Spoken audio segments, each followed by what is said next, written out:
વડોદરાથી વાહન ચાલકો માટે ખૂબ જ મોટા સમાચાર સામે આવી રહ્યા છે, કારણ કે 19 જેટલા સ્થળોને બ્લેક સ્પોટ જાહેર કરવામાં આવ્યા છે।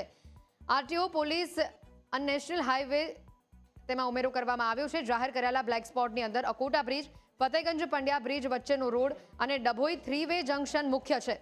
છેલ્લા 3 વર્ષ દરમિયાન અહીંયા ગંભીર અકસ્માતોની ઘટનાઓ નોંધાઈ છે।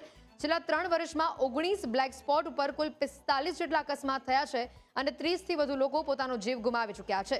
શહેરના મોટાભાગના બ્લેક સ્પોટ ઉપર જ નેશનલ હાઈવેથી આ રસ્તાઓ પસાર થાય છે, જ્યાં વાહનોની ઝડપ વધુ હોય છે અને ટ્રાફિક નિયંત્રણની વ્યવસ્થા પણ કાયમી નથી। ખાસ કરીને ફ્લાયઓવર, સ્પર્ધક રોડ અને ત્રિમાર્ગીય ચોરસા નજીક અકસ્માતોની સંભાવના વધારે જોવા મળી છે। વીએમસી અને એનએચઆઈ દ્વારા વારંવાર જે બ્લેક સ્પોટ છે, બ્લેક સ્પોટ એવી જગ્યા છે જ્યાં 500 મીટરના ગાળામાં 500 મીટરના એરિયામાં વારંવાર અકસ્માત થતા હોય। એનો રેશિયો છે એ મુજબ જે બ્લેક સ્પોટ છે એ બ્લેક સ્પોટ ત્યાંથી દૂર થાય અને ત્યાં વાહનોનો અકસ્માત ન થાય તેના માટે એનું ઓડિટ કરવામાં આવે છે।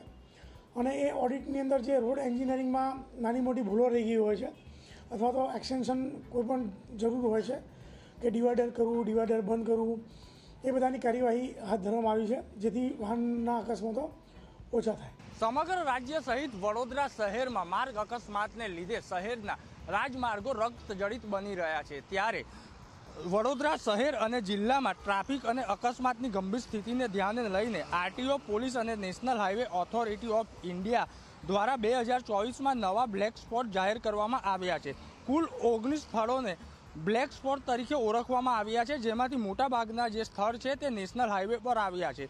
તાજેતરમાં જાહેર કરેલા બ્લેક સ્પોટમાં અકોટા બ્રિજ, ફતેગંજ પંડ્યા બ્રિજ વચ્ચેનો રોડ અને ડભોઈથી જે 3-વે જંકશન છે તે મુખ્ય છે।